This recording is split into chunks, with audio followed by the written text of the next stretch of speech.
अस्सलाम वालेकुम दोस्तों, कैसे हैं आप लोग। सुर टेक DIY और सुर ऑफिशियल की जानिब से एक नई वीडियो के लिए हाजिर है। अच्छा, आप लोग की बहुत रिक्वेस्ट आई थी कि आपने किस तरीके से DLS permanent renewal licence renew करवाया है, तो उसको मैं स्टेप बाय स्टेप आपको गाइड करता हूँ। इसकी मैं PPT भी बना के डाल दूंगा, स्टेप बाय स्टेप स्नैप, और आपको वीडियो फॉर्म में भी मैं मेंशन कर देता हूँ, ठीक है, ताकि आप लोग ज़्यादा इससे मुस्तफ़ीद होते रहें। बस रिक्वेस्ट ये है कि आप बना लें तो ये आगे वीडियो आगे लोगों को फॉरवर्ड करते रहें, शेयर करते रहें, ठीक है। अस्सलाम वालेकुम।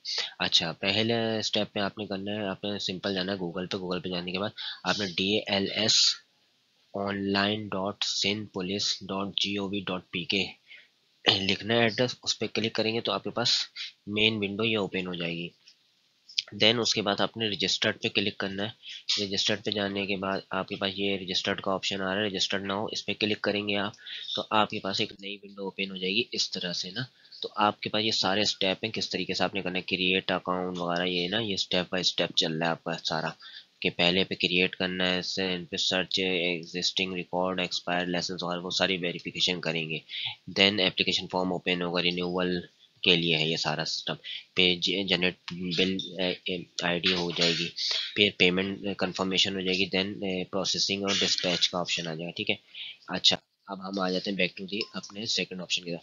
अच्छा, इसमें देखें क्रिएट अकाउंट करना है, पहले आपने ये लिखा है ब्लू कलर से क्रिएट एन अकाउंट, इस पर आपने क्लिक करना है। देन आपके पास इस तरह से न्यू विंडो ओपन हो जाएगी। इसके अंदर आपने नाम लिखना है, फर्स्ट नेम, सेकंड नेम, और क्या नाम है, आईडी डालनी है, NIC नंबर और मोबाइल नंबर, जो वैलिड मोबाइल नंबर है, क्योंकि उस पर मैसेज आएगा, और ईमेल भी वैलिड डालनी है, जिस उसके ऊपर मैसेज आपके पास ईमेल आएगी।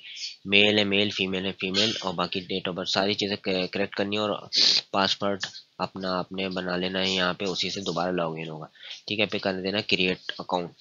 देन उस पर आप आ जाए, फिर आपने जो आपकी आईडी आपने बनाई है वही ईमेल एड्रेस आप लिखेंगे और पासवर्ड से लॉगिन करेंगे। देन लॉगिन पे क्लिक कर देंगे, ठीक है। अगला स्टेप आ जाता है get to your renewal application. ये परमानेंट ड्राइविंग लाइसेंस की बात कर रहा हूँ मैं। अगर किसी ने फर्स्ट टाइम बनाना है लर्निंग के बाद, तो उसको जो है ना वहाँ पे जाना लाजमी है, ड्राइविंग लाइसेंस ब्रांच, उसके बगैर बनेगा नहीं, क्योंकि उनको वहाँ पे मेडिकल भी होगा, आई टेस्टिंग होगी, ड्राइविंग टेस्ट लिया जाएगा, ठीक है। अच्छा, इसमें सारी चीज़ें मेंशन है, एज वाइज के क्राइटेरिया इन्होंने डिफाइन किया हुआ है कि अगर 18 से 49 एज है तो आपको फॉर्म ई डाउनलोड करना है, और अगर 50 से लेके 60 तक एज है तो आपको फॉर्म बी डाउनलोड करना है। फॉर्म बी के अंदर आपने क्या नाम है, मेडिकल सर्टिफिकेट लाजमी अटैच करना है, जो सिंध गवर्नमेंट के डॉक्टर, सिंध गवर्नमेंट से असिस्टेड डॉक्टर होंगे, वही आपको यहाँ पे उनसे ही अपने वो अटैच करवाना है। और फॉर्म ई के अंदर कुछ नहीं करना, वो मैं आपको आगे बताता हूँ। फॉर्म ई में अपने दो जगह पे क्या क्या चीज़ें फिल करनी है।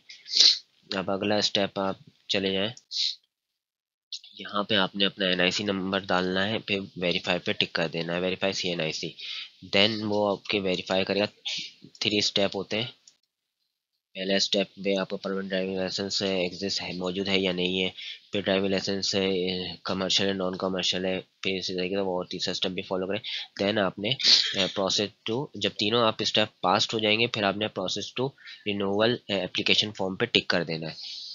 देन फिर आपके पास इस तरह से विंडो ओपन हो जाएगी, इसमें सारे नोट लिखा है, नोट पढ़ लीजिएगा अच्छी तरीके से, और मैंने नीचे भी लिख दिया रेड कलर से कि फॉर्म ई को इंपोर्ट करें, पिक्चर है, NIC बैक और फ्रंट दोनों लगानी है। फॉर्म ई के भी मैं एक पिक्चर अपलोड कर देता हूँ, मैं आपको बताता हूँ किस तरीके से फिल होगा। अच्छा, पिक्चर में ये है कि आपकी वाइट बैकग्राउंड होना चाहिए, और जो है ना क्या नाम है, वाइट बैकग्राउंड के साथ आपको क्या नाम है, ग्लासेस यूज़ नहीं करने बिल्कुल भी ना, और क्या NIC NIC की फ्रंट और बैक स्कैन कॉपी अटैच होगी। अच्छा, इसके बाद जब आप ये स्टेप कर लेंगे, जब फॉर्म बड़ा है काफ़ी, तो मैंने इसको 2 स्लाइडों में डिवाइड किया हुआ है ना। अच्छा, ये आ जाता है फॉर्म ई। फॉर्म ई में आपने सबसे पहले जो पहले ब्लैंक है, इसके अंदर आपने लिखना है जिस तारीख को आपका लास्ट क्या नाम है ड्राइविंग लाइसेंस इशू हुआ था, वो डेट आएगी, और किस ब्रांच से इशू हुआ था उस ब्रांच का नाम आएगा, ठीक है। और यहाँ पे डेट आएगी जिस दिन आप सबमिट करोगे, और आपका सिग्नेचर। देन उसके बाद ये उसी के नीचे फॉर्म ओपन होता है, ऑटोमेटिकली आपका CNIC नंबर वो खुद ही फैच कर लेगा। देन आपने सारी अपनी नाम वगैरह फिल करना है सब चीज़ें, और जिस एड्रेस पे आपने टीसीएस के थ्रू मंगवाना है उस एड्रेस को काइंडली ज़रूर सही मेंशन कीजिएगा, वरना वो टीसीएस कहीं और नहीं पहुंचेगा, वो रिटर्न हो जाएगा। ठीक है, तो ये यहाँ पे है, सारी चीज़ आप फिल कर लें। अब इसमें 3 साल और 5 साल का होता है, तो मैं ये आपको प्रेफर करूँगा आप 5 साल का फिल करिएगा और नीचे लास्ट में यहाँ पे टिक कर दिएगा और सबमिट।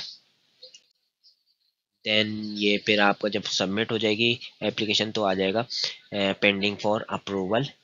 तो पेंडिंग फॉर अप्रूवल के बाद आपके 20 से 25 दिन लगेंगे अप्रूव होने में, क्योंकि मेरे भी 20 से 25 दिन लगे थे। यहाँ पे इन्होंने लिखा 2 से 3 दिन, 2 से 3 दिन में अगर रिजेक्ट होना हो तो रिजेक्ट हो जाएगा, नहीं तो अप्रूव में थोड़ा टाइम लगता है।